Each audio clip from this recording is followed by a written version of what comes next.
نحمده ونصلي على رسوله الكريم أما بعد فأعوذ بالله من الشيطان الرجيم بسم الله الرحمن الرحيم رب اشرح لي صدري ويسر لي أمري واحلل عقدة من لساني يفقهوا قولي. نفس انسانی 3 اقسام ہے: نفس مطمئنہ، نفس لوامہ اور نفس امارہ۔ نفس مطمئنہ اطمینان والی جان، جو نفس اپنی اصل پر لوٹ آئے، مطمئن ہو جائے۔ نفس لوامہ غلطی کرنے والا نفس، جو نیکی کرنا چاہتا ہے غلطی کر بیٹھتا ہے، پچھتاتا ہے، حسرت، ندامت، افسوس اس نفس کا خاصہ ہے، ملامت گر نفس۔ تیسری قسم ہے نفس امارہ، سرکشی کا حکم دینے والا نفس، فطرت کے بالکل خلاف، انسانیت سے بالکل اپوزٹ اینڈ پہ جا کے کھڑا ہونے والا، اپنے رب کے حکم کی سرتابی کرنے والا۔ سرکش کو دیکھیے، سر کا مطلب تو سر ہے، کش کا مطلب ہے اٹھانا۔ سرکش جو سر اٹھا لیتا ہے اپنے رب کے سامنے۔ اگر ہم اسے نفس امارہ کہیں تو جو برائی کا حکم دیتا ہے، ہر وقت جہاں سے وسوسے، شک، شبہات جنریٹ ہوتے ہیں، ہر وقت انسان ایک پرابلم میں، ایک آزمائش میں رہتا ہے، کہیں اس کا دل رب کی بات پر ٹھہرتا نہیں۔ نفس کی یہ 3 حالتیں، 3 اقسام ہم نے دیکھی ہیں۔ یہ بنیادی طور پر ایک سفر ہے۔ یہ سفر کیسے جاری رہتا ہے؟ یہ ایک سائیکلیکل پروسیس ہے۔ ایک انسان نفس امارہ سے نفس لوامہ اور نفس مطمئنہ تک کا سفر کر سکتا ہے، اور دوسری طرف سم ٹائمز ایسا ہوتا ہے کہ ایک انسان جو ہے وہ نفس مطمئنہ سے لوامہ اور امارہ کا سفر کر لیتا۔ اس کا مطلب یہ ہے کہ یہ انسان کے اندر کی قوت ہے۔ اگر تقوی کی قوت بڑھتی جائے تو اس کا مطلب ہے کہ یہ سفر نفس مطمئنہ کی جانب ہے۔ اگر فجور کی قوت بڑھتی جائے تو اس کا مطلب یہ ہے کہ تقوی کی قوت کمزور پڑ گئی، اور یہ قوت بنیادی طور پر انسان کے اندر سرکشی کا جذبہ ابھارتی ہے اور نفس امارہ کی طرف کا سفر انسان سے کرواتی۔ اب آپ دیکھیے گا کہ نفس امارہ کے کیا کام ہیں، نفس لوامہ کے کیا کام ہے، اور نفس مطمئنہ کے۔ اس کو ہم یوں دیکھتے ہیں کہ جیسے نفس امارہ سرکشی کا حکم دیتا ہے، اللہ کی نافرمانی کا۔ اس کا مطلب یہ ہے کہ اس کا بنیادی کام کیا ہے؟ فسوق، فسق۔ کبھی اچھا کام کر لیا، کبھی برا۔ کرتا کون ہے؟ جس کا ایمان ہوتا ہے۔ یہ نفس کی جو حالتیں ہیں ہم ایمان کے اعتبار سے ڈسکس کر رہے ہیں۔ اب آپ دیکھیے کہ فسوق کا جہاں تک تعلق ہے یہ نفاق کا ہے، یہ ایمانی سے متعلق، لیکن یہ وائرسز ہیں، بیماریاں ہیں، ڈیزیزز ہیں۔ ایک انسان کے اندر اگر نفاق ہے تو اس کا نفس امارہ ہے۔ اچھا، نفاق کی پہچان کیا ہے؟ آیت المنافق ثلاث، رسول اللہ نے فرمایا نا کہ منافق کی 3 نشانیاں: اذا حدث، جب بھی بات کرے گا جھوٹ بولے گا، اذا وعد اخلف، جب وعدہ کرے وعدہ خلافی کرے، اذا اؤتمن خان، جب بھی امانت رکھوائی جائے خیانت کرے گا۔ ایک اور حدیث میں ہمیں 4تھی خصوصیت بھی ملتی ہے کہ جب جھگڑا کرے تو گالی گلوچ پر اتر آئے۔ تو ان خصوصیات کو اپنے اندر دیکھتے جائیں۔ جس حد تک یہ خصوصیات موجود ہیں اتنی زیادہ خصوصیات نفس امارہ کی موجود۔ جھوٹ، عہد شکنی، خیانت اور گالی گلوچ یا بد کلامی پر اتر آنا۔ 4 باتیں ہائی لائٹ کر لیں، یہ 4 نفاق کی علامتیں اور نفاق نفس امارہ کی خصوصیات میں سے۔ دوسری چیز ہے شرک، یہ نفس امارہ کی خصوصیات میں سے۔ جو انسان رب کی ذات کے ساتھ کسی کو ملا دیتا ہے اس کے اندر ملامت گر نفس نہیں ہے. اس کا نفس اسے برائی ہی کا حکم دے گا. بیج جو غلط ہے، بنیاد اس کی غلط ہے. ایک وائرس زدہ سیڈ سے آپ ایک اچھا پودا اور پھل پیدا نہیں کر سکتے. اسی طرح سے ایک شرک سے آلودہ دل سے آپ رب کی اطاعت اور فرما برداری کا تقاضا نہیں کر سکتے. آپ یہ امیجن ہی نہیں کر سکتے کہ کوئی رب کا فرما بردار ہو جائے گا شرک کے ساتھ. اسی طرح سے جیسے شرک ہے، جیسے نفاق ہے، فسق ہے، ایسے ہی کفر ہے. گریجولی انسان جو اللہ کے احکامات سے نکلتا چلا جاتا ہے اور اسلام کی سرحد سے باہر نکل جاتا ہے. اسی طرح سے ہم دیکھتے ہیں کہ کچھ خصوصیات نفس لوامہ کی ہیں اور کچھ خصوصیات نفس مطمئنہ کی ہیں. نفس لوامہ اس شخص کا نفس ہے، وہ نفس ملامت کر سکتا ہے جو انسان اپنے معاملات کو کم از کم اللہ کے سپرد ضرور کر دے، اسلام ضرور قبول کیا ہوا ہو، اپنے معاملات اللہ کے حوالے کرنا سیکھ چکا ہو. اندر کی دنیا، اندر کے معاملات، انٹرنل فیلنگز جو ہیں اس کی یہ ہوں کہ میرا کوئی معاملہ میری وجہ سے نہیں، میرے رب کی وجہ سے سدھرے گا، میرا معاملہ اللہ کے حوالے. ابھی جیسے بات ہو رہی تھی، آپ نے کہا کوئی کام میرا دل چاہتا ہے کہ ضرور ہو جائے تو میں استخارہ نہیں کرتی، میں اس وقت پہ صلاۃ حاجت پڑھنا چاہتی ہوں کہ یہ ضرور ہو جائے. تو یہ جو خصوصیت ہے نا، یہ نفس امارہ کی ہے، کیونکہ یہ حوالگی نہیں ہے، سپردگی نہیں ہے، نفس سرکش ہے، یہ ملامت گر نفس نہیں ہے. آپ یہ دیکھیں، اپنے آپ کو انسان شناخت کرتا ہے نا، اچھا یہ بات، یہ معاملہ میرے اندر سرکشی ابھارتا ہے، پھر انسان اس کو ڈراپ کرنا سیکھتا ہے. تو پہلی خصوصیت اسلام ہے. دوسری خصوصیت جو ہے ایمان ہے. ایمان قدر مشترک ہے، یہ نفس لوامہ کی بھی اور نفس مطمئنہ کی بھی. نفس مطمئنہ کا جہاں تک تعلق ہے، نفس مطمئنہ کا معاملہ جو ہے ایک انسان کا کب شروع ہو سکتا ہے. اطمینان والی جان کیا کام کرتی ہے کہ اس کے اندر اطمینان اترتا ہے؟ ایک لفظ یاد رکھیے گا، احسان. جو انسان رب کی طرف نظریں لگانا سیکھ لے، رب کی نظروں کو محسوس کرنا شروع کر لے، امید اور خوف کے بین بین رہے، اس انسان کا نفس مطمئن ہونا شروع ہو جاتا ہے، ہیلنگ پروسیس شروع ہو جاتا ہے. رب کی رضا پہ انسان راضی رہنا شروع ہو جاتا ہے، رب کے خوف سے اس کے ناپسندیدہ کام چھوڑنے شروع کر دیتا ہے. یہ سفر ہے وصول اللہ کا، اطمینان کا، فطرت کا سفر ہے. تو یہ تین چیزیں کلیئر ہو گئی. انیشلی تین ہلکی ہلکی باتیں ہم نے کلیئر کی ہیں. نفس امارہ کی کیا خصوصیات ہیں؟ فسق، نفاق، شرک اور کفر. نفس لوامہ کی کیا خصوصیات ہیں؟ اسلام اور ایمان. اور نفس مطمئنہ کی کیا خصوصیات ہیں؟ احسان. لیکن اسلام اور ایمان کے ساتھ احسان. تو یہ ٹرمینالوجی تو واضح ہے نا، الحمدللہ کوئی مشکل تو پیش نہیں آئے گی. اسلام سپردگی ہے، حوالگی ہے. ایمان کیا ہے؟ امن والی حالت ہے. ایمان یقین امن ہے، اور شک جو ہے اندر کی بدامنی ہے. اور نفس مطمئنہ کی کیا خصوصیت ہے؟ احسان. احسان کا مطلب ہم جانتے ہیں. احسان کیا؟ رب کی طرف نظریں لگانا یا رب کی نظروں کو محسوس کرنا، امید اور خوف کے بین پہ. اچھا، اب آپ نے اپنی ذات کے لیے جو کام شروع کرنا ہے نا، وہ یہ ہے کہ پہلی بات تو یہ کہ ڈائیگنوز کریں ہیں کہاں، اور دوسری بات یہ کہ ٹارگٹ بنائیں جانا کہاں ہے، سفر کس طرف کو کرنا ہے. جب ڈائیگنوز ہو جاتا ہے تو دیکھیں اللہ کا یہ فرمان ہے، قل یا عبادی الذین اسرفوا علی انفسہم لا تقنطوا من رحمت اللہ.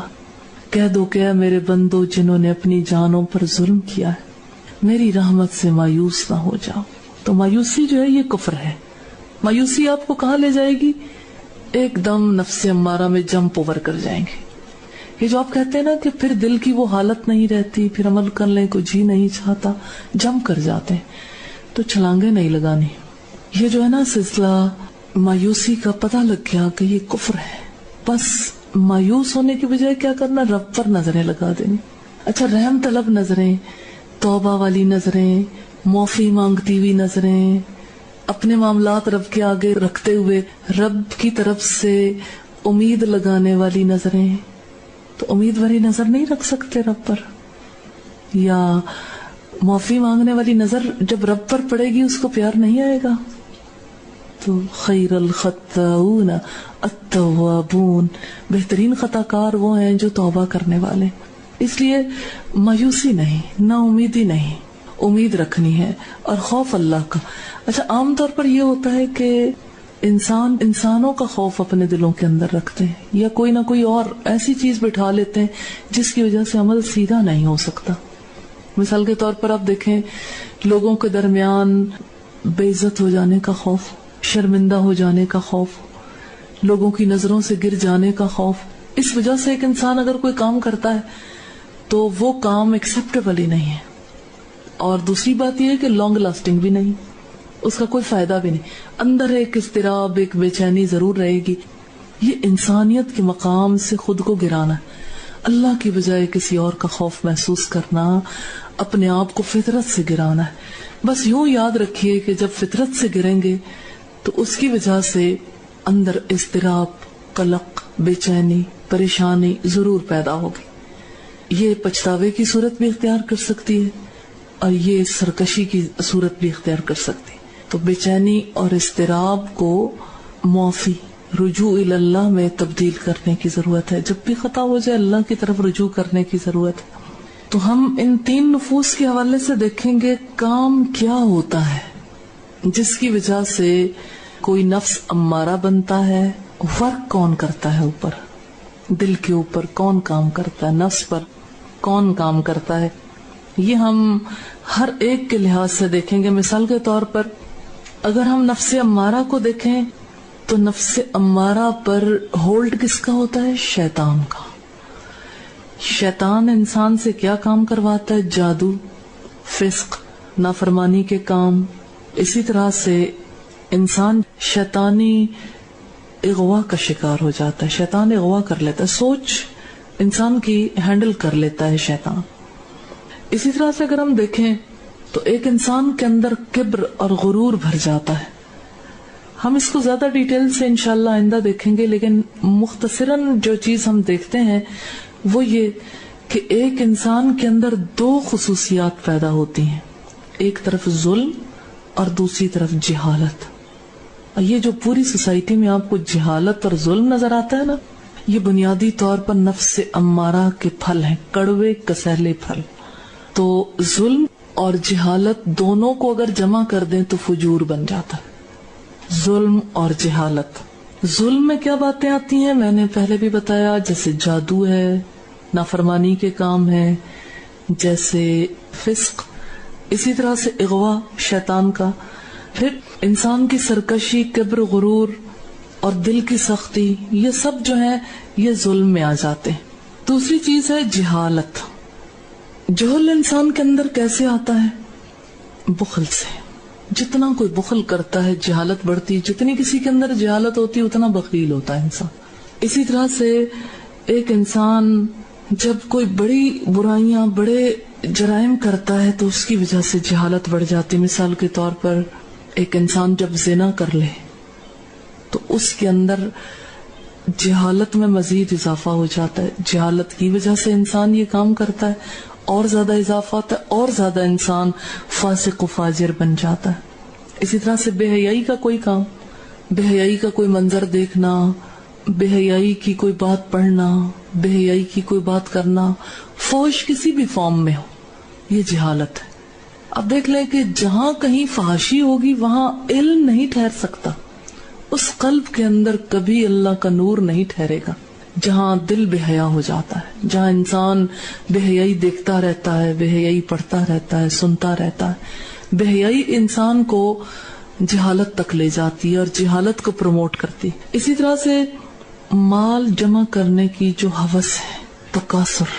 اللہ تعالیٰ نے فرمایا الہاکم التکاثر، کس چیز نے غافل بنا دیا؟ تکاثر نے، 99 کے چکر نے، ہر وقت مال کی ہوس، اچھی گاڑیوں کی ہوس، اچھے گھروں کی ہوس، ہر وقت دنیا کے پیچھے انسان بھاگتا رہے، تو اس کی وجہ سے انسان جاہل رہ جاتا ہے، جہالت اس کا مقدر ہو جاتی۔ اسی طرح سے ایک انسان جب مال کو بے دردی سے خرچ کرتا ہے جہاں نہیں خرچ کرنا چاہیے، اسراف کی وجہ سے جہالت کا رویہ ڈیولپ ہوتا ہے۔ اسی طرح ہم دیکھتے ہیں کہ ایک انسان لالچ کرتا ہے، یا ایک انسان کے اندر غصہ بڑھ جاتا ہے، یا زیادتی کے کام کرتا ہے، تو تب بھی جہالت بڑھ جاتی، حتیٰ کہ لوگ قتل کر دیتے ہیں۔ قتل کرنے والے بھی تو جہالت کی بنیاد پر کرتے ہیں، اور زیادہ جہالت میں اضافہ ہوتا ہے۔ رسول اللہ صلی اللہ علیہ وسلم کی وہ حدیث آپ اگر اپنے ذہن میں رکھیں تو آپ کو زیادہ فائدہ ہو سکتا ہے۔ آپ نے فرمایا، بندہ جب گناہ کرتا ہے تو اس کے دل پر سیاہ دھبا یا سیاہ نقطہ لگ جاتا ہے۔ جب وہ توبہ کر لیتا ہے تو وہ دھل جاتا ہے، لیکن اگر وہ توبہ نہ کرے تو مستقل ہو جاتا ہے، بندہ گناہ کرتا رہتا ہے حتیٰ کہ اس کا دل سیاہ ہو جاتا ہے۔ یہ دل کی سیاہی جو ہے، یہ قساوت، سختی، یہ جہالت کی علامت نہیں ہے۔ تاریکی، ظلمت، جہالت، یہ نفس امارہ کی خصوصیات میں سے ہے۔ تو دو چیزیں ہم نے دیکھی، ظلم اور جہالت، ان دو کا مرکب ہے فجور۔ جو انسان ایسے کام کرتا ہے اس کا نفس مزید اسے سرکشی پر ابھارتا ہے، کیونکہ اس کے پاس دلیل روشن ہے ہی نہیں، اسے کوئی روشنی دکھائی نہیں دیتی، اور اس روشنی کی وجہ سے پھر ایک انسان مزید خرابیاں کرتا چلا جاتا ہے۔ لیکن ایسی بات نہیں ہوتی کہ پلٹنے کا چانس نہیں ہوتا، چانس موجود ہے، لیکن ایک انسان اگر نفس امارہ سے نفس لوامہ کا سفر کرنا چاہتا ہے تو اس کو بڑا شدید قسم کا بہت سخت مجاہدہ کرنے کی ضرورت۔ 3 باتیں ہیں نفس لوامہ میں: مجاہدہ، آخری درجے کی کوشش، محاسبہ، اپنا احتساب، مراقبہ۔ ایک انسان اللہ کے آگے کثرت سے غور و فکر کرے، تنہائی میں رب کے حضور حاضر ہو کر معافی بھی مانگے، اپنے اعمال کا جائزہ بھی لے، کوشش بھی کرے بدلنے کی، تو آہستہ آہستہ ایک انسان کے دل کی سیاہی دھلتی چلی جاتی ہے، اور نفس پھر چھوٹی سی برائی کو بھی زیادہ فیل کرتا ہے، پھر ملامت بہت ہوتی ہے۔ تو ملامت گر نفس جو ہے، اس کے لیے کس چیز کی ضرورت ہے؟ نمبر 1 مجاہدہ، نمبر 2 محاسبہ، نمبر 3 مراقبہ۔ اب مجاہدے کے حوالے سے ہم دیکھتے ہیں، مجاہدہ کسے کہتے ہیں؟ الصبر، صبر کرنے کو، یقین، توکل، احتساب، ارادہ، ہمت، ثبات، عزم، یہ مجاہدہ ہے۔ اسی طرح سے اگر ہم دیکھیں محاسبہ، تو محاسبہ میں کیا آتا ہے؟ توبہ، اللہ کی پناہ مانگنا، استعاذہ، استغفار، استخارہ، اور اسی طرح انصاف کرنا۔ مراقبہ کو ہم دیکھتے ہیں، مراقبہ میں کیا چیزیں آ جاتی ہیں؟ امانت، صدق، اعتبار، حیا اور بیداری، خوف خدا۔ یہ مجاہدہ، محاسبہ، مراقبہ سفر ہے۔ کس طرف کو سفر ہے؟ یہ نفس مطمئنہ کی طرف کو۔ اور مجاہدہ، محاسبہ اور مراقبہ سے ملتا کیا ہے؟ تقوی۔ ہم نے وہاں کیا دیکھا تھا؟ ظلم اور جہالت کی وجہ سے کیا ملتا ہے؟ فجور۔ اور یہاں کیا دیکھا؟ مجاہدہ، محاسبہ اور مراقبہ سے کیا ملا؟ تقوی۔ اسی طرح سے نفس مطمئنہ ہے، تو نفس مطمئنہ کے لیے ہم نے کیا بات دیکھی تھی؟ کون سا نفس مطمئن ہو سکتا ہے؟ جو رب پر نظریں لگا دے، جو رب کی نظروں کو محسوس کرے۔ اور آپ کو یاد ہوگا ہم نے 3 چیزیں دیکھی تھی، ایک ہم نے دیکھی تھی قلب، اور دوسرے عمل الجوارح، اور تیسرے عمل اللسان۔ اس میں ہم یہی 3 چیزیں دیکھیں گے۔ پہلا معاملہ ہے عقل اور قلب کا۔ سب سے پہلے نفس مطمئنہ کی ضرورت کیا ہے؟ توحید۔ نمبر 2 اخلاص، نمبر 3 تدبر، نمبر 4 تأمل، اللہ سے امید باندھنا، پھر تفکر، پھر اطاعت، پھر استقامت، پھر خوف، پھر رجا، امید. یہ سارے معاملات جو ہیں عقل کے ہیں، قلب کے ہیں. کیا کیا معاملات ہیں؟ توحید، اخلاص، امید. دوسری چیز ہے رجا، کہتے ہیں امید کو. دوسرا کام ہے عمل الجوارح، کرنے والا کام جو ہے.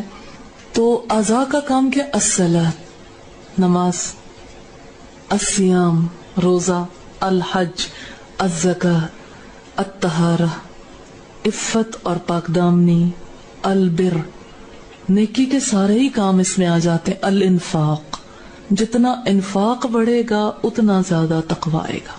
اعضاء کے کیا کام ہے؟ الصلاۃ، الصیام، الحج، الزکاۃ، الطہارہ، العفت، البر، الانفاق. پھر اسی طرح سے عمل اللسان، کچھ زبان کے کام ہے. نفس مطمئنہ کے لیے بہت ضروری کنٹینیوسلی یہ کام کرنا. اس میں کیا کام آ جاتے ہیں؟ الذکر، الدعا، الاستعانت، الدعوہ، الارشاد، الوعظ، الانذار، بشارت، الشکر، الحمد. اب مجھے یہ بتائیں، کبھی آپ فیل کریں گے کہ ایک شخص جو ہے ایک طرف جادو کا کام کر رہا ہے، دوسری طرف ذکر کر رہا ہے؟ یعنی دو کام کیسے ایک جگہ پہ رہ سکتے ہیں؟ یا تو ذکر اسے فائدہ دے سکتا ہے یا جادو. جادو غالب آ جاتا ہے، انسان فاسق و فاجر ہو جاتا، اس کا قلب جو ہے سخت ہو جاتا ہے اور انسان ہمیشہ بدی پر ہی اپنی طبیعت کو مائل پاتا ہے. آپ لوگوں میں سے اکثر لوگوں نے یہ سنا ہوگا کہ برائی میں بڑی اٹریکشن ہے. تو کیوں اٹریکشن ہوتی ہے؟ اندر جو برا ہے. ہر انسان کے اندر جو طبعی فطری میلان ہوتا ہے، یا ایک انسان نے اپنے آپ کو جیسا بنا لیا اس فطری میلان کے مطابق، تو باہر سے بھی اسے ویسی ہی چیزیں اپیل کریں گی. ایک انسان بہت زیادہ مایوس ہے نا، تو مایوسی کی وجہ سے اسے ساری دنیا ہی مایوس نظر آئے گی. ایک انسان خود بہت خوش ہے، پر امید ہے، تو اسے ہر چیز ہی پر امید نظر آئے گی. اسے پتے بھی کھڑے کھڑے نظر آئیں گے، خوش باش اور پرسکون. اسے پھول بھی ایک نئی امنگ لیے ہوئے نظر آئیں گے، اسے پھل بھی کچھ اور انداز میں نظر آئیں گے. لیکن ایک انسان نا امید ہے تو اسے ہر چیز ہی یوں 6:30 گھڑی کی دونوں سوئیاں جیسے نیچے ہوتی ہیں نا، اسی طرح سے ہر چیز اسے دکھائی دے گی. کیا ہے؟ تو ساری کائنات اداس، حالانکہ یہ اداسی انسان کے اندر ہوتی. تو برائی انسان کے اندر ہو تو اسے باہر کی برائی اٹریکٹ کرتی، اور اگر ایک انسان کے اندر نیکی ہو تو اسے نیکی کی مجلسیں اٹریکٹ کریں گی، اسے نیکی کا ماحول اٹریکٹ کرے گا، نیکیاں اٹریکٹ کریں گی. اب کچھ تھوڑی سی کہانی سمجھ آئی؟ 3 طرح کے نفوس: نفس امارہ، نفس لوامہ، نفس مطمئنہ. نفس امارہ ظلم اور جہالت سے مل کر بنتا ہے، فجور کا رویہ ڈیولپ ہوتا ہے. نفس لوامہ ملامت گر نفس جو ہے، اس نفس کے لیے بہت مجاہدہ، بہت محاسبہ، بہت مراقبہ کرنے کی ضرورت ہے. اور نفس مطمئنہ، اس کے لیے نظریں رب پر لگانے کی اور رب کا خوف محسوس کرنے کی ضرورت ہے. تو آپ دیکھیں کہ جو آخری درجے کا کام ہے اس کو فجور کے ساتھ کیسے مکس کیا جاتا ہے. مثلا ٹی وی پر بے حیائی کے مناظر دیکھتے ہوئے استغفر اللہ، سبحان اللہ، اور پھر اللہ لا الہ الا هو الحی القیوم، اور دل ذرا بھی نہیں ڈر رہا کہ میری آنکھ کیا دیکھ رہی ہے. بزرگ خواتین بیٹھ کے سارے چینل آبزرو کریں گی، ذکر جاری ہے. رب کی نظریں جب پڑتی ہوں گی تو وہ دل اور زیادہ سخت نہیں ہو جاتا ہوگا؟ جو اپنے ساتھ بھی مذاق کر رہا ہے، یخادعون اللہ والذین آمنوا وما یخدعون الا انفسهم، دھوکہ دیتے ہیں اللہ کو اور ان لوگوں کو جو ایمان لائے، کسی کو دھوکہ نہیں دیتے مگر اپنے آپ کو. تو یہ خود فریبی ہے کہ ایک انسان برائی کے ساتھ یہ کام جاری رکھے. اس کا یہ مطلب نہیں کہ ذکر کیا نہیں جا سکتا، لیکن یہ ہے کہ سٹیجز ہے نا نفس کی، مجاہدہ کرنے کی بڑی ضرورت ہے. محاسبہ تو کریں اپنا، محاسبہ کرنے کے ساتھ پھر ایک انسان ذکر جاری رکھتا ہے تو اللہ تعالیٰ رحمت فرماتے ہیں. پھر اس ذکر کی وجہ سے دل کی صفائی ہوتی. ذکر صرف تسبیح کے دانے گرانے کا نام نہیں، چند الفاظ زبان سے ادا کر لینے کا نام نہیں. ذکر تو ایک پوری شخصیت کی حاضری کا نام ہے. زبان، ذہن، عقل، انسان کا قلب، انسان کے رونگٹے، انسان کا پورا جسم اس کا ساتھ دے، پھر زبان جو کچھ کہتی ہے پھر وہ سچ ہوتا ہے. اس بارے میں کوئی کوشچن کرنا چاہیں، سوال کر لیں، پھر ہم آگے کی بات کرتے ہیں. میڈم ابھی آپ نے ایک سرکل دکھایا تھا جب، تو ایک میرے ذہن میں سوچ اس وقت سے اٹکی ہوئی ہے، وہ میں ضرور شیئر کروں گی کہ جیسے پنک اور لائٹ یلو اور گرین کلر جو اس وقت نظر آیا تو ٹریفک کے سگنلز یاد آئے کہ جیسے ہی ریڈ لائٹ آتی ہے تو ٹریفک جو ہے وہ بلاک ہو جاتی ہے اور سفر جو ہے آگے ناممکن ہو جاتا ہے، اور اسی طرح سے گرین جیسے ہی لائٹ آتی ہے تو سفر جو ہے وہ شروع ہو جاتا ہے، اور جیسے یلو لائٹ آتی ہے تو ویسے ہم ذرا ریڈی ہو جاتے ہیں کہ اب کچھ کرنا ہے. تو بالکل ایسے ہی لگا کہ ریڈ کلر جب آیا تو اللہ تعالیٰ کی طرف بھی جو ہے وہ سفر، روانگی یا تعلق وہ سٹاپ ہو جاتا ہے بالکل، اور جیسے وہ یلو آتا ہے تو ریڈی ہو جاتے ہیں کہ اب جو ہے وہ ادھر جانا ہے، مجاہدہ شروع ہو گیا، مجاہدہ. اب آپ دیکھیں کہ فی ذکرکم پڑھنے کے بعد آپ فیل کرتے ہیں کہ دل کے اندر جھکاؤ آیا. الحمدللہ الحمدللہ. یعنی اپنا محاسبہ کرنا کتنا زیادہ ضروری ہے نا.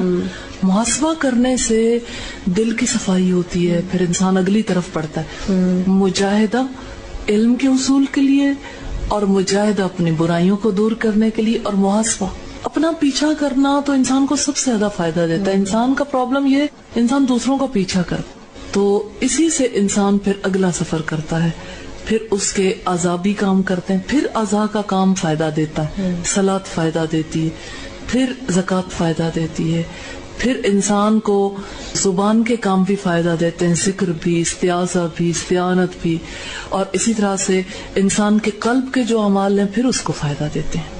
جی میڈم، اور نگاہ جو ہے نا وہ گاڑی والے کی اوپر لائٹ پہ لگی رہتی ہے، ہر وقت نفس کی طرف جو ہے نا پھر انسان کی اگر نگاہ لگی رہے تو پھر وہ رب کی طرف اس کی حاضری آسان ہوتی چلی جاتی ہے. اسی طرح سے مجھے فیل ہوا، اور جیسے ہی مجاہدہ کی بات آئی نفس لوامہ میں تو مجھے پھر الیکٹرانس بہت یاد آئے، جیسے کہ جب انہوں نے ایک شیل سے دوسرے کی طرف جمپ کرنا ہوتا ہے اوپر والے کی طرف تو انہیں بہت کوشش کرنی پڑتی ہے اور بہت مجاہدہ کرنا پڑتا ہے. تو مطلب میں یہ سوچ رہی تھی کہ کائنات میں جس طرح سے جو سبق ہے نا کل بھی ہم یہ دیکھ رہے تھے، تو مجھے کائنات کی حقیقت کل سے میرے ذہن میں ایک سوال ہے کہ کائنات کو کس نظریے سے دیکھتے ہیں، یا آپ کا عقیدہ ٹھیک ہوتا ہے جب اس کو دیکھتے ہوئے. تو پھر مطلب آج مجھے ایسے واقع جیسے بھی آپ نے کہا کہ کہانی سمجھ آ گئی نا، تو ایسے لگ رہا ہے کہ کہانی اپنی سمجھ آ گئی. اچھا یہ بات میں یہاں پہ کلیئر کرنا چاہوں گی، ایک پھر کہیں غلط فہمی نہ ہو جائے. نفس کی طرف انسان اگر اپنی نظریں لگائے رکھے نا تو کامیابی نہیں ہوتی. اگر نفس پر رب کی نظروں کو محسوس کرنا شروع کر دے کامیاب ہو جاتا ہے. اپنی نظر انسان لگاتا ہے لیکن محسوس کرنے کی بات کہ یہ غلطی اللہ دیکھ رہا ہے، اللہ کو پتہ ہے، پھر انسان کے رونگٹے کھڑے ہوتے ہیں، پھر انسان کو صحیح خوف اندر محسوس ہوتا ہے. نفس کے اوپر اگر فقط اپنی نظر فیل کریں اس کا رزلٹ جانتے کیا نکلتا ہے؟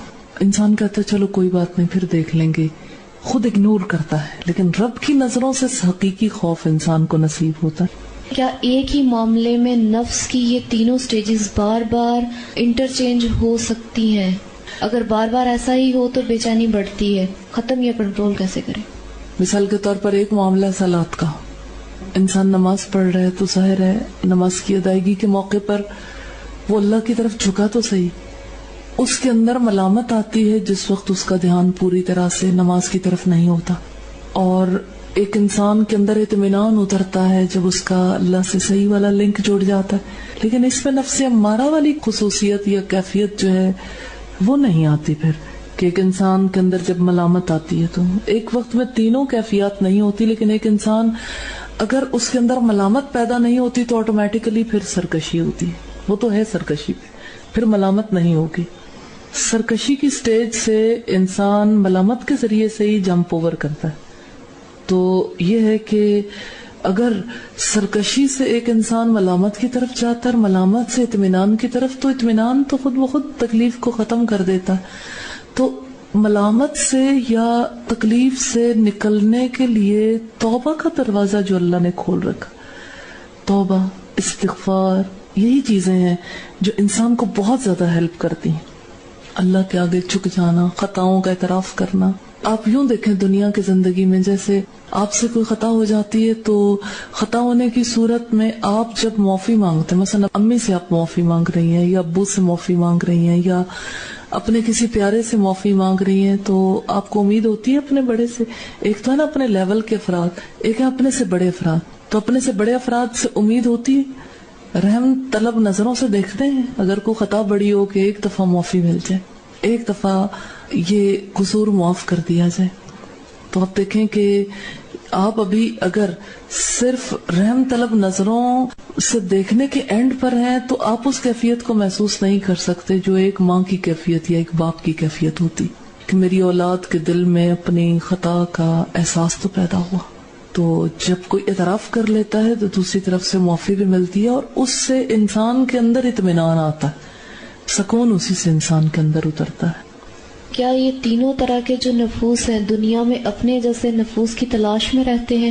کیا مزاج اسی بنا پر میچ کرتے ہیں؟ جی ہاں، جیسا اندر کا انسان ہوتا ہے ویسے ہی باہر کے لوگوں کو انسان تلاش کرتا ہے. اسی طرح کے انسان کی دوستیاں ہوتی ہیں. جیسے رسول اللہ صلی اللہ علیہ وسلم سے کسی نے یہ سوال کیا تھا کہ اللہ کے رسول، آدمی کچھ لوگوں سے محبت کرتا ہے اور وہ ان کے درمیان نہیں ہوتا، یعنی ان تک پہنچ نہیں پاتا، تو اس کا معاملہ کیا ہوگا؟ تو آپ صلی اللہ علیہ وسلم نے فرمایا المرء مع من احب، آدمی قیامت کے دن بھی اسی کے ساتھ ہوگا جس سے اس نے محبت کی ہو. آپس میں جب تعلقات بنتے ہیں تو آپ نہیں کہتے کہ اس سے تو میرا مزاج ملتا ہے، اس کی اور میری بڑی مینٹل ہارمنی ہے، ہماری بڑی مزاجی ہم آنگی، ہم ایک طرح کا سوچتے ہیں. اور جب تعارف ایک دوسرے سے حاصل کرتے ہیں تو آپ کہتے ہیں اچھا آپ کا نام کیا ہے، آپ کہاں رہتے ہو، آپ کو کیا پسند ہے، کیا ناپسند ہے، کون سے کلرز پسند کرتے ہیں، کون سا ڈریس، فلاں، یہ وہ، کتنی باتیں ایک دوسرے سے ہوتی ہیں. اور اگر کوئی علمی شخصیات ہوں تو ایک دوسرے سے علمی پسند ناپسند کے حوالے سے بات چیت کرتی ہیں. تو اگر کوئی اللہ سے بہت محبت رکھنے والے ہیں تو اللہ کی پسند ناپسند پر بات کرتے ہیں. کہیں نہ کہیں ہارمنی انسان ضرور تلاش کرتا ہے. اثرات بھی ہوتے ہیں اس کے. خربوزے کو دیکھ کر خربوزہ رنگ پکڑتا ہے. کمپنی کے تو بہت اثرات ہوتے ہیں، کمپنی تو بہت میٹر کرتی ہے. انسان کمپنی رکھتا ہی ان کے ساتھ ہے. شرابیوں کی دوستیاں شرابیوں سے ہوں گی، نمازیوں سے نہیں ہوں گی. زانیوں کی دوستیاں زانیوں سے ہو سکتی ہیں لیکن ان کی دوستیاں شریف لوگوں کے ساتھ نہیں ہو سکتی. بہت مشکل ہے کیونکہ وہ انہیں اپنی چوائس کا نہیں پاتے. کچھ اور چیزیں ہم دیکھیں گے جس کی وجہ سے مزید انشاءاللہ تعالی کلیئرٹی بھی ہوگی اور اس کے لیے ایفرٹس کرنے کا بھی انشاءاللہ تعالی اچھا موقع ملے گا. اس وقت ہم دیکھیں گے نفس مطمئنہ کی حقیقت اور اس کی علامتیں. اطمینان کیا ہے، کہاں سے آتا ہے، کیا کام کریں تو اطمینان نصیب ہو سکتا ہے، اور کس طرح کے اطمینان کا ہم سے مطالبہ تقاضا ہے. جہاں تک اطمینان کا تعلق ہے تو بنیادی طور پر یہ اطمینان جو ہے یہ ایمان پر ہے. حضرت عمار بن یاسر کو کافروں نے بہت مارا اور ان سے کلمہ کفر کہلوا لیا. تو رسول اللہ صلی اللہ علیہ وسلم نے ان سے سوال کیا تھا کہ کیا تم اپنے دل کو ایمان پر مطمئن پاتے ہو؟ انہوں نے کہا ہاں میں ایمان پر مطمئن ہوں. تو آپ نے فرمایا آئندہ بھی اگر اس طرح کے حالات پیدا ہو جائیں ایسی بات کہہ دو تو کوئی مذائقہ نہیں ہے. اس کا مطلب یہ ہے کہ اطمینان کا تعلق ایمان کے ساتھ ہے. سب سے پہلا تعلق اس کا ایمان کے ساتھ. سوال یہ پیدا ہوتا ہے یہ ایمان کس نوعیت کا اور کس چیز پر ایمان؟ اللہ کی صفات پر ایمان، اللہ کے ناموں، اللہ کی صفات پر ایمان، یہ ایمان کا اصل اصول ہے. سب سے پہلی بات اللہ کی ذات کی ہے. مثال کے طور پر اگر ہم دیکھیں تو جیسے اللہ کے غفور اور اللہ کے رحیم ہونے پر ایمان ہے، ایسے ہی اللہ کے قہار ہونے پر بھی ایمان ہو، اللہ کے رزاق ہونے پر بھی ایمان ہو، ایسے ہی اللہ کے وارث ہونے پر بھی اطمینان ہو، اور قادر مطلق ہونے پر بھی ایمان ہو، اور فعال لما یرید، جو چاہے وہ کر سکتا ہے، اس پر بھی ایمان ہو. اچھا اس میں بات فقط ایمان کی نہیں ہے، بات ہے اطمینان کی. انسان کو بعض اوقات یقین آ جاتا ہے، اطمینان نصیب نہیں ہوتا کیونکہ وہ اس چیز کو اپنے حق میں خیر نہیں سمجھ رہا ہوتا جس کی وجہ سے اطمینان نہیں آتا. تو یہ اطمینان اگر نہیں ہوتا اس کی وجہ سے ایک انسان نفس سے مطمئنہ کی سٹیج پر نہیں رہتا. اطمینان کو حاصل کرنا بہت ضروری ہے. اسی وجہ سے ایمان کے لیے، دین کے لیے شرط ہے عقل کے استعمال کی. افلا تعقلون افلا تشعرون, کیا پھر تم شعور نہیں رکھتے, عقل نہیں رکھتے؟ افلا یتدبرون القرآن, کیا پھر وہ قرآن پر غور و فکر نہیں کرتے, یا ان کے دلوں پر تالے پڑے ہوئے؟ تدبر, تفکر, یہ چیز انسان کو ایمان پر مطمئن کرتی. اچھا اب دیکھیں, جیسے رسول اللہ صلی اللہ علیہ وسلم نے ایک بار حضرت عمر کو دیکھا, تورات کا کوئی پیپر پڑھ رہے تھے. پیپر میں نے لفظ یوز کیا, لکھا ہوا نسخہ کچھ نہ کچھ دیکھ رہے تھے. اب صلی اللہ علیہ وسلم نے دیکھا آپ کے چہرے کا رنگ بدل گیا. حضرت عمر کا دل اتنا ڈرا. حضرت عمر بڑا ڈرنے والے تھے, انسانوں سے نہیں ڈرتے تھے, رب سے بہت ڈرتے تھے. اتنا ڈرتے تھے کہ حضرت عمر کی یہ جو آنکھیں تھی نا, آنسو بہ بہ کے ایک سیاہ لائنیں پڑ گئی تھی. اتنا خدا کا خوف رکھنے والے تھے حضرت عمر. حضرت عمر نے رسول اللہ صلی اللہ علیہ وسلم کے چہرے کو بدلتے دیکھا تو انہوں نے کہا, رضیت باللہ ربا, میں اللہ کے رب ہونے پر راضی ہو گیا, میں محمد صلی اللہ علیہ وسلم کے رسول ہونے پر راضی ہو گیا, اور اسلام کے دین ہونے پر راضی ہو گیا. یہ رضا کیا ہے؟ یہی اطمینان ہے, راضی ہونا. جو رب نے کہا بالکل ٹھیک, یہی میرے لیے سب سے زیادہ مناسب ہے. تو رضا اطمینان ہے, رضا ہی سکون ہے, طمانیت. انسان کو طمانیت اسی سے ملتی ہے. تو اس میں پہلا بنیادی اصول کیا ہے؟ اللہ کی ذات پر اطمینان, کہ اللہ کی جو صفات ہیں, جو اختیارات ہیں, انسان بالکل مطمئن ہو. اب آپ دیکھیے کہ اس میں جو پرابلم انسانوں کو پیش آتے ہیں نا, دو حوالوں سے خاص طور پر, ایک تقدیر کے حوالے سے, دوسرے آخرت کے حوالے سے. تقدیر پر ایمان لانا سب سے مشکل کام. چھوٹی چھوٹی مثالیں لیتے ہیں. مثال کے طور پر کوئی اپنے ناک پر راضی نہیں ہے, کوئی اپنے موٹاپے پر راضی نہیں ہے, کوئی اپنی آنکھ جو ہے وہ کسی اور طرح کی چاہتا ہے. یہ باتیں تو چھوٹی چھوٹی ہیں, سادہ سی, لیکن یہ کہ جو اللہ نے بنایا اس پر راضی نہیں ہے, چینج چاہتے ہیں, چینج. مثال کے طور پر چینج کا ایک طریقہ کار یہ بھی ہے کہ اللہ کی بنائی ہوئی تخلیق میں انسان تبدیلیاں کر لے. یہ تبدیلی کس طرح سے ہوتی ہے؟ مثال کے طور پر رسول اللہ صلی اللہ علیہ وسلم نے لعنت فرمائی ہے ایسی عورتوں پر جو گودتی ہیں بالوں کو اور گدواتی ہیں, اور اسی طرح سے جو اپنے چہرے کے اندر تبدیلی پیدا کرنے کے لیے دانتوں کے درمیان وقفے پیدا کرواتی ہیں, مرد کروائیں یا عورتیں, یا اسی طرح سے بھووں کے بال مختصر کر لیں یا ان کی شیپ چینج کرنے کے لیے ٹرائی کرتی ہیں. یہ وہ چیزیں ہیں جس سے یہ پتہ لگتا ہے کہ ایک انسان رب کی رضا پر راضی نہیں ہے. اچھا بظاہر تو یہ سادہ سادہ چھوٹی چھوٹی باتیں کہ اس سے کیا فرق پڑتا ہے؟ بھئی فرق تو پڑ گیا. آپ کو یہ اچھا نہیں لگا کہ رب نے مجھے ایسی بھویں دے دی, آپ اپنی پسند اپنی چوائس سے کسی اور طرح کے بنانا چاہتے ہو. تغیر فی الخلق بھی بنیادی طور پر اسی کی علامت ہے کہ ایک انسان رب کی رضا پر راضی نہیں. اسی طرح سے آپ دیکھیے کہ جیسے کچھ لوگ اپنی ہائٹ پر مطمئن نہیں ہوتے, زندگی میں کبھی اپنے بچوں پر مطمئن نہیں ہوتے. مثلا میری بیٹیاں کیوں ہیں, جس کے بیٹے ہو جائے وہ کہتے بیٹے کیوں ہیں. جس کو اللہ تعالیٰ دونوں ہی دے دے تو وہ کوئی اور بہانہ نکال لیتا ہے کہ بچے فرما بردار نہیں, یا یہ ہے کہ کم ہے یا زیادہ ہے, یا ہم اس طرح پریشان ہیں. بس آپ یوں سمجھ لیں کہ اللہ کی رضا پر راضی نہ ہونا یہ قلق, اضطراب, بے چینی, پریشانی کا باعث بنتا ہے. اس کی وجہ سے ایک انسان کا دل مطمئن نہیں رہتا, اس کا دل پریشان ہو اٹھتا ہے. یہ ایک اور طرح کی ملامت ہے, یہ وہ ملامت نہیں ہے ریئل والی. اس کی وجہ سے ایک انسان جمپ اوور کر کے کہاں آتا ہے؟ سرکش بن جاتا ہے. نفس امارہ کی خصوصیات اس میں پیدا ہو جاتی, پھر نفاق اس کے اندر آتا ہے. آپ کہتے ہیں فلاں کے اندر نفاق ہے, یہ نفاق کی علامت موجود ہے, یہ اپنے ہی اندر موجود ہے. یہ نفاق آتا کہاں ہے؟ ایمان کی خرابی کی وجہ سے, عقیدے کی خرابی کی وجہ سے. یہ نفاق آتا کہاں سے ہے؟ یہ اللہ کی تقدیر پر راضی نہ ہونے کی وجہ سے. یہ نفاق آتا کہاں سے ہے؟ بے اطمینانی کی وجہ سے. ایک انسان سیٹسفائیڈ نہیں ہوتا اللہ کے دیے پر. اور اسی طرح سے جو آخرت کے معاملات ہیں اس پر ایک انسان کا یقین کمزور ہے اگر, یا ان سٹیجز پر راضی نہیں ہے, تب انسان بے چین ہو جاتا ہے. مثلاً کچھ لوگ ہوتے ہیں جو کہتے ہیں ہمیں موت سے بہت خوف آتا ہے, کچھ لوگ قبر کی زندگی کے بارے میں بے حد پریشان رہتے ہیں کہ کیڑے کھا جائیں گے. بھئی آپ کو کیا اگر کھا جائیں, آپ کھائیں یا نہ کھائیں, بایو ڈیگریڈیبل ہے انسان, ضرور اس کے جسم کے حصے مٹی میں ملنے ہی ملنے. بات خوف کھانے کی یہ نہیں ہے کہ موت آئی اب زندگی برقرار نہیں رہی, بات یہ بھی نہیں ہے کہ قبر کے اندر کیوں دفن کر دیا گیا, بات یہ بھی نہیں ہے کہ ہمیں کس انداز میں اٹھایا جائے گا, بات یہ ہے کہ موت کے بعد اللہ کے حضور جب حاضر ہوں گے پھر بنے گی کیا.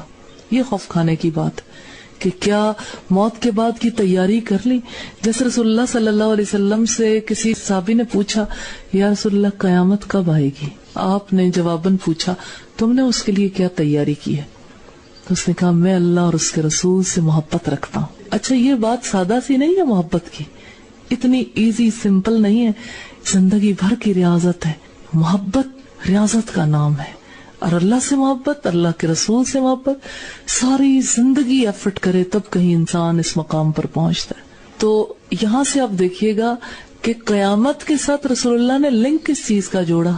اعمال کا. آپ نے کیا تیاری کی؟ یعنی فکر کرنے والا مقام یہ ہے کہ ہم نے اس کے لیے کیا کیا. اچھا, اب آپ دیکھیں کہ ایک انسان کو موت سے خوف آتا ہے کہ موت آئے گی پھر یوں ہو جائے گا یوں.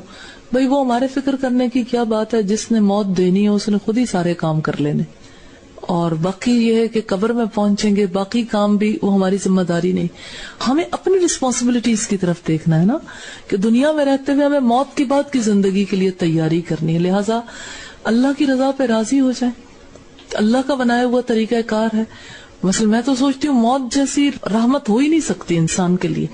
شکر اللہ کا کہ اللہ نے انسان کو موت دے دی, ورنہ آپ سوچیں کہ حضرت آدم علیہ السلام کے دور کے لوگ آج بھی ہوتے اور وہ شدید بوڑھے ہو کے ہمارے درمیان موجود ہوتے, اور پھر ان کی کوئی یعنی نہ عقل کام کرتی نہ ہی وہ اپنے کوئی کام کرنے کی پوزیشن میں ہوتے, تو انسانیت کے لیے کتنا بڑا بوجھ ہوتا. یہ تو رب کی رحمت ہے کہ رب نے دنیا سے چھپا دیا ان لوگوں کو جو اب کسی قابل نہیں رہ گئے, جن کا اب کوئی کام نہیں رہ گیا. اس لیے اس کے اوپر انسان کو پریشان ہونے کی, بے چین ہونے کی ضرورت نہیں ہے کہ موت کیوں آئے گی. موت تو اللہ کا مقرر کردہ وقت ہے, موت تو آنی ہے. ہاں, موت کے وقت کی یہ فکر کرنی چاہیے ایمان برقرار رہے, کہیں ایمان نہ چلا جائے. اور قبر کے لیے بجائے اس کے کہ یہ سوچیں کہ قبر کے اندر کیسی گھٹن ہوگی, اس وقت آپ گھٹن محسوس کرنے کے قابل ہوں گے. اس وقت تو آپ کو یہ فکر پریشانی ہوگی ہم سب کو کہ ہم نے فرشتے کو کیا جواب دینا. اور حشر کے میدان میں اس وقت اللہ کے آگے جواب دہی کی پریشانی ہوگی, حاضری ہوگی. انسان اللہ کے خوف سے انتہائی پریشان اور دہشت زدہ ہو رہا ہوگا. اس وقت پہ ایک انسان کو یہ کیوں فکر ہو کہ پسینے میں ڈوب رہے ہوں گے تو پھر کیا ہوگا. آپ دنیا میں پسینوں سے بچنے کے لیے انتظام کر لیں, وہاں تو جو معاملات ہونے ہیں وہ تو ہونے ہی ہیں. وہاں کی رسوائی سے بچنے کے لیے آج ہمیں کام کرنے, اعمال درست کرنے. مجھے ایسا لگتا ہے کہ جیسے نا سوچنے کا پروسیس ٹھیک نہیں ہوتا, جس کی وجہ سے جس چیز سے خوف کھانا ہے اس کی بجائے کسی اور چیز سے خوف کھا لیتے. تو موت سے نہیں, موت کے بعد, موت کے وقت ایمان کے چلے جانے کے خوف سے انسان کو پریشان ہونا چاہیے کہ کہیں ایمان نہ چلا جائے. اور موت کے بعد اللہ کے سامنے جواب دہی کا خوف ہونا چاہیے, بجائے اس کے کہ ایک انسان موت کے بعد جو ہے وہ صرف اپنی دوسری وجوہات کی بنا پر پریشان ہو. تو نفس مطمئنہ کے لیے سب سے پہلے کس چیز کی ضرورت ہے؟ اللہ کی صفات پر ایمان اور اطمینان کی, اسماء و صفات دونوں چیزوں کی. دوسری چیز ہم نے کیا دیکھی؟ تقدیر پر ایمان, اور تیسری کیا دیکھی؟ آخرت پر ایمان اور اطمینان. اگرچہ اس میں دونوں دوسری چیزیں بھی آ جاتی ہیں, فرشتوں پر اور کتابوں پر ایمان بھی اور رسولوں پر ایمان بھی. یہ بھی انسان کو اطمینان دلانے کے لیے بے حد ضروری چیز ہے. مثلا میں سوچتی ہوں جس کو فرشتوں پر صحیح ایمان نہیں ہوتا وہ جنات سے ڈر ڈر کے ساری زندگی اس کا حال خراب ہو جاتا. اب آپ دیکھیں کہ ایک انسان کسی خالی جگہ پر یا تنہائی میں یا اندھیرے میں خوف محسوس کرے کہ یہاں کوئی ہے, کسی اجنبی مخلوق کے ہونے کی بات کو فیل کر کے خوف کھا جائے, تو یہ ریئل خوف نہیں ہے. بات یہ کہ کوئی ہے تو ہوتا رہے, ہم بھی تو ہیں, آخر ہمارا وجود ہے تو اللہ نے جو دوسری مخلوقات پیدا کی تو وہ بھی ہو سکتی ہیں, ہمیں ان کا خوف نہیں رکھنا, ہمیں تو بنیادی طور پر اللہ ہی کا خوف رکھنا ہے, اور اس بات پر یقین رکھنا ہے کہ اللہ کی ہمارے علاوہ اور مخلوقات بھی ہیں, جنات کی اور کام ہے اور فرشتوں کے اور کام ہے. آپ دیکھیں جہاں کہیں بھی ہوں گے فرشتے تو ہوں گے ہی اللہ کے ہمارے پاس ریکارڈ رکھنے کے لیے, اور پھر اور فرشتے, پتہ نہیں اس وقت بھی کتنے فرشتے موجود ہوں. تو ان فرشتوں کے وجود سے خوف کیوں محسوس کرنا؟ فرشتوں کو جس وقت انسان اپنے رب کے کارندے محسوس کر لیتا ہے, ورکرز رب کے, اور یہ کہ فرشتے تو اللہ کے حکم پر بچھے جاتے ہیں, تو ایک انسان کو اور زیادہ اطمینان نصیب ہوتا ہے کہ شکر ہے اللہ کا یہ سسٹم ہے, اللہ نے یہ نظام بنایا ہمارے لیے. اسی طرح سے کتاب رحمت ہے. آپ دیکھیں کتنے ہی لوگ ہیں جو کتاب کی وجہ سے یوں محسوس کرتے ہیں اگر پڑھ لیا تو عمل کرنا پڑے گا, یوں تو ہم اللہ کو کہہ سکیں گے ہم نے پڑھا ہی نہیں تھا. جیسے یعنی رب تو لابلد ہے کہ اندر کی نیت کو نہیں جانتا کہ اس انسان کے اندر کتنی غلیظ قسم کی نیت ہے, اس لیے نہ پڑھو کہ کہیں عمل نہ کرنا پڑ جائے. تو کتاب آئی عمل کے لیے ہے, کتاب زندگی بدلنے کے لیے آئی ہے. اگر کتاب کے بارے میں کانسیپٹ انسان کا ٹھیک ہو جائے تو انسان کا دل اطمینان پکڑتا ہے, ہر دفعہ کتاب سے جو بات ملتی اور اطمینان بڑھتا ہے. اور اسی طرح سے رسولوں کا آنا اور رسولوں کے توسط سے ہدایات کا ملنا, یہ انسان کے اطمینان میں اضافہ کرنے والی چیزیں کہ اللہ کے نمائندے ہمارے لیے سہولتیں پیدا کرنے کے لیے آئے, اللہ کا بنایا ہوا نظام ہے. تو بنیادی طور پر جو ایمان ہے یہ اطمینان پیدا کرتا ہے. لیکن ایمان کے حوالے سے ہم نے یہ دیکھا تھا کہ توحید کے ساتھ جس دوسری بنیادی چیز کی ضرورت ہے وہ اخلاص, خالص اللہ کے لیے. قل ان صلاتی ونسکی ومحیای ومماتی للہ رب العالمین, کہہ دیجئے یقیناً میری نماز, میرے مراسم عبودیت, میری قربانیاں, میرا جینا, میرا مرنا اللہ رب العالمین کے لیے. ایک ایک کام خالص اللہ کی رضا کے لیے, اللہ کی خوشنودی کے لیے ہو, یہ چیز دل کو اطمینان دیتی. اور ریاکاری انسان کا اطمینان لوٹ کر لے جاتی. کسی بھی مقصد میں کوئی خلل آ جائے نا, اگر اللہ کی رضا کے علاوہ کوئی بھی اور چیز شامل ہو گئی, وہاں سے بے اطمینانی شروع ہو جائے گی. تو اس طرح سے ہم دیکھتے ہیں کہ ایمان کے ساتھ دوسری چیز جو نفس کو اطمینان دینے والی ہے وہ ہے اخلاص. اللہ تعالیٰ کہتے ہیں سورہ الحج میں, اللہ کو تمہاری قربانیوں کے خون اور گوشت نہیں دلوں کا تقوی پہنچتا ہے, خدا خوفی. تو اس کا مطلب یہ کہ خدا کے خوف کی وجہ سے ایک کام کیا تو کام خالص ہے, خالص اللہ کی رضا کے لیے. اسی طرح سے اگر آپ دیکھیں تو غور و فکر کرنا یہ انسان کو اطمینان دیتا ہے. اسی طرح سے تدبر اطمینان دیتا ہے, کسی چیز کا پیچھا کر کے ریالٹی کو پا لینا, اور اللہ کی فرما برداری اطمینان دیتی ہے, اور استقامت کا رویہ اطمینان دیتا ہے, جم جانا اطمینان دیتا ہے. اور اسی طرح سے اللہ کا خوف انسان اگر محسوس کر رہا ہو تب بھی انسان کو بہت اطمینان نصیب ہوتا ہے, انسان مطمئن ہو جاتا ہے, شکر ہے کہ میرا دل میرے رب سے ڈرتا ہے, سانپ اور چھپکلی سے نہیں, رب سے ڈرتا ہے. اور اسی طرح ایک انسان جب رب سے امید باندھتا ہے تب اس کو اطمینان نصیب ہوتا ہے. یہ اطمینان کی باتیں, جیسے آپ دیکھیے اچھی نماز پڑھ کے اطمینان ہوتا ہے, اور روزہ ایسا رکھ کے اطمینان ہوتا ہے کہ جس روزے میں آپ نے غلطیاں نہ کی ہوں, اور جس کو خالص خدا کی خوشنودی کے لیے رکھا ہو, اطمینان ہوتا ہے. تو اطمینان میں اضافے والے کام کرنے, اچھا زکوٰۃ دینے سے, صدقات دینے سے اطمینان ہوتا ہے, خالص اللہ کی رضا کے لیے اگر ہوں. اسی طرح سے حج کرنے سے, اسی طرح سے آپ دیکھیں کہ طہارت, ہر وقت پاک صاف رہنے سے, ہر وقت باوضو رہنے سے انسان کو کتنا اطمینان نصیب ہوتا ہے. تو اطمینان بڑھائیے, اضافہ کیجیے اطمینان میں. اسی طرح سے پاک دامنی سے انسان کو اطمینان ملتا ہے. اسی طرح نیکی کے کام کرنے سے, انفاق سے. آپ دیکھیں جتنا انسان اللہ کی راہ میں اپنا آپ کھلاتا ہے, صلاحیت لگاتا ہے, مال لگاتا ہے, قوتیں لگاتا ہے, اطمینان نصیب نہیں ہوتا کہ یہ اللہ کے لیے.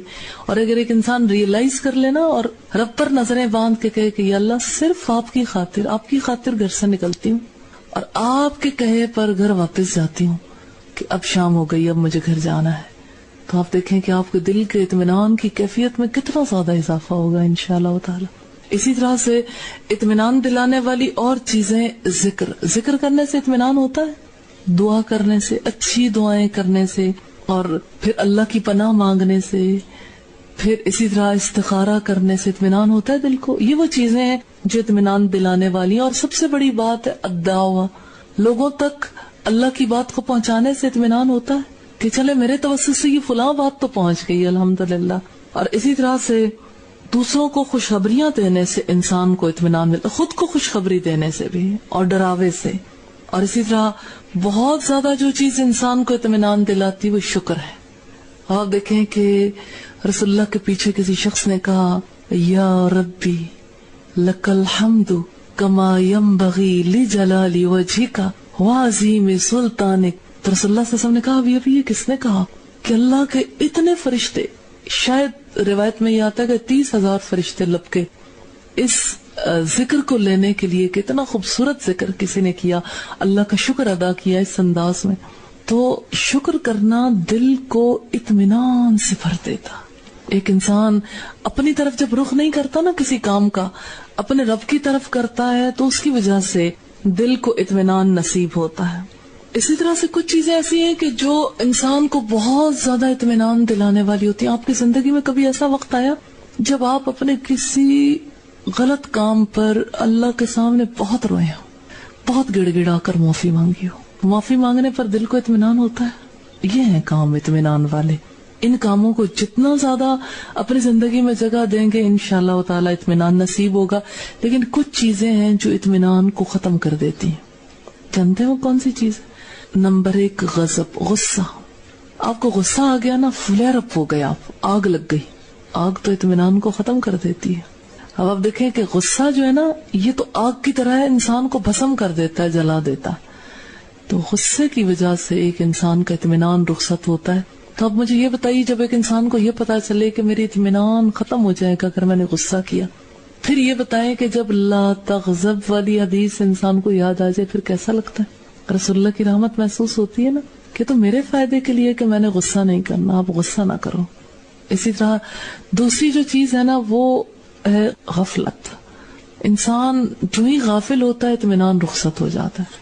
غفلت کی وجہ سے ایک انسان بے سکون ہو جاتا ہے، اسے یاد ہی نہیں رہتا کہاں سے آیا تھا، کیا کر رہا تھا اور جانا کہاں ہے. بے شک یہ کیفیت تھوڑی دیر کے لیے ہو لیکن غفلت انسان کو تکلیف دیتی. غفلت کی وجہ سے ایک انسان کا اطمینان رخصت ہو جاتا ہے. تیسری چیز جو ہے وہ ہے شہوت، خواہشات کی محبت. خواہشات کی محبت جو ہے نا یہ نشے کی طرح ہے.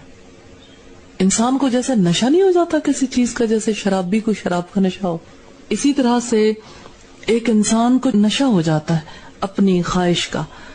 اور خواہش کو جب تک وہ پورا نہیں کر لیتا نشہ نہیں اترتا. تو ایک چیز کا جب نشہ انسان پر سوار ہو جاتا ہے رب بھول جاتا ہے، رب بھول جاتا ہے تو دل کا اطمینان رخصت ہو جاتا ہے. تو اب دیکھیں کہ ایک انسان کا اطمینان رخصت ہو رہا ہو تو اس سے پھر کس طرف رجوع کرنا چاہیے؟ توبہ، ذکر، استعاذہ، دعا. اسی طرح سے نفس مطمئنہ کے لیے جو چیز سب سے زیادہ مفید ہے دل کی خوشی. اور دل کی خوشی کس چیز سے انسان کو نصیب ہو سکتی ہے؟ فَبِذَلِكَ فَلْيَفْرَحُوا هُوَ خَيْرٌ مِّمَّا يَجْمَعُونَ. چاہیے کہ لوگ اس پر خوشی منائیں، یہ خوشی اطمینان دیتی ہے. وہ تو ان ساری چیزوں سے بہتر ہے جو وہ جمع کرتے ہیں. مراد ہے اللہ کا کلام قرآن حکیم، یہ خوشی منانے والی چیز ہے. اور اسی طرح سے ایک انسان اللہ کی صفات پر اگر خوش ہونا سیکھ لے کہ شکر ہے کہ میرا مالک بخشنے والا ہے، وہ رزق دیتا ہے، الحمدللہ کہ وہ رازق ہے، کوئی اور رازق نہیں، الحمدللہ کہ وہ مالک ہے، کسی اور کو میرا مالک نہیں بنایا.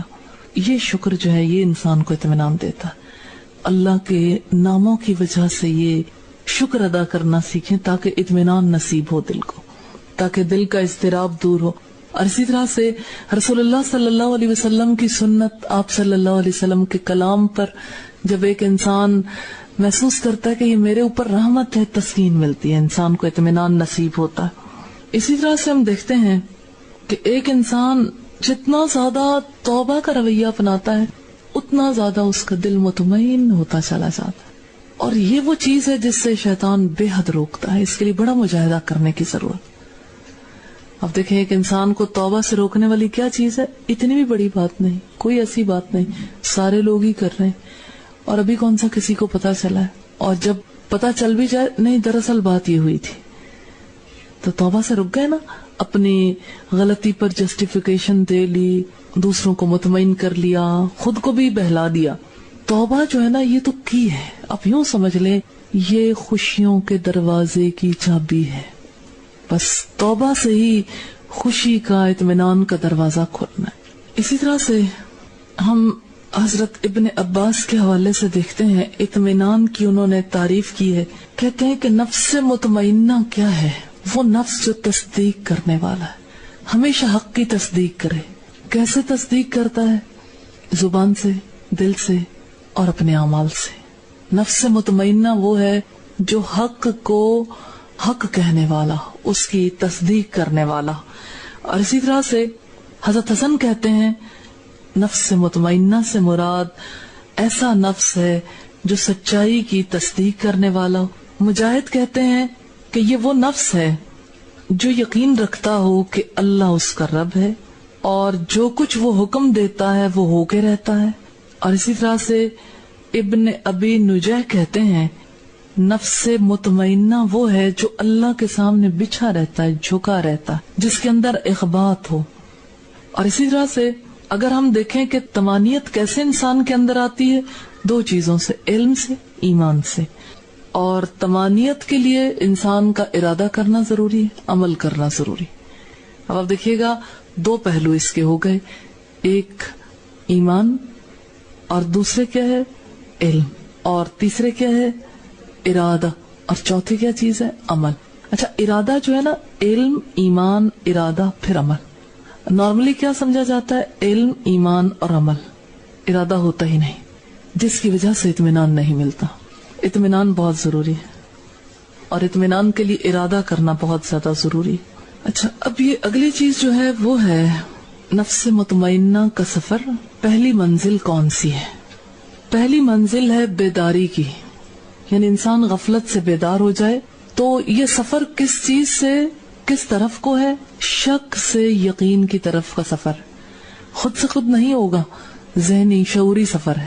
شک سے یقین کی طرف، جہالت سے علم کی طرف کا سفر ہے، غفلت سے ذکر کی طرف یا یاد دہانی کی طرف یا نصیحت کی طرف کا سفر ہے، خیانت سے توبہ کی طرف سفر ہے، ریا سے اخلاص کی طرف کا سفر ہے، جھوٹ سے سچ کی طرف کا سفر ہے.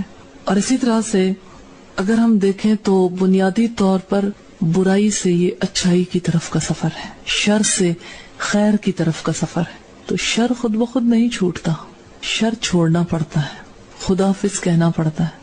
اور انسان خدا حافظ نہیں کہہ سکتا جب تک کہ اس کا دل شر کی طرف سے حقارت محسوس نہ کرتا ہو، بہت زیادہ اسے پیچھا نہ چھوڑانا چاہتا. پھر اللہ سے مدد مانگتا ہے انسان، پھر کہیں برائی سے انسان بچتا ہے. یہ جو ہم نے دیکھا کہ پہلی منزل ہے اس کی بیداری. تو بیداری کے لیے انسان کیا کرے؟ پہلا کام اس کو یہ کرنا ہے جو جو اللہ کے احسانات ہیں اس کو کثرت سے یاد کرنا. اللہ نے میرے پر کیا کیا احسانات کیے ہیں. اور دوسرا کام کیا ہے کہ ایک انسان کثرت کے ساتھ اللہ سے دعائیں کرے اطاعت کے لیے اور اطاعت کرنے کی کوشش کرے. استقلال، مستقل مزاجی کے ساتھ کام کرتا چلا جائے. مثال کے طور پر ایک انسان اپنے گناہوں پر پچھتاتا ہے، صرف ایک وقت میں نہیں، مستقل پچھتاوا لگائے رکھے. حسرت محسوس کرتا ہے نیکیوں کی تو مستقل ہی حسرت اس کو جاری رکھے. اسی طرح سے ایک انسان اللہ کی معرفت کے لیے کوشش کرتا ہے، مستقل جاری رکھے. اسی طرح سے اللہ کے قریب ہونے کی کوشش کرتا ہے، اس کو مستقل جاری رکھے. تو بنیادی طور پر یہ سفر کیسے ہوگا؟ پہلی بات ہم نے کیا دیکھی؟ اللہ کی نعمتوں کا، احسانات کا کثرت سے یاد کرنا. دوسری ہے مستقل مزاجی، جو کام کرنا ہے اسے مستقل جاری رکھنا ہے. اور تیسری چیز ہے غفلت سے اپنے آپ کو بچانے کے لیے توبہ، محاسبہ، مراقبہ، مجاہدہ جاری رکھنا. اسی طرح بات ہے نفس لوامہ کی. جیسے ہم نے نفس مطمئنہ کو دیکھا، ہم ہلکی سی بات نفس لوامہ کی بھی کریں گے. دو طرح کی ملامت نفس کرتا ہے، ایک ریئل ہے اور ایک غیر حقیقی ہے. ایک تو نیکی چھوڑنے کی ملامت اور گناہ کر لینے کی ملامت ہے، اور دوسری ملامت مختلف ہے. دوسری ملامت یہ ہے کہ میں نے یہ راستہ کیوں اختیار کیا اللہ کی طرف جانے والا، میں اس راستے کی جگہ کوئی دوسرا راستہ جو پہلے اختیار کیا ہوا تھا وہ کیوں نہیں اختیار کر لیا. یہ ملامت جو ہے یہ ناپسندیدہ، مکروہ اور یہ ظلم ہے نفس پر ایک انسان کا کہ وہ اللہ کی طرف آنے کو پچھتاوے کا باعث بنا لے کہ میں رب کے راستے پر کیوں آ گیا.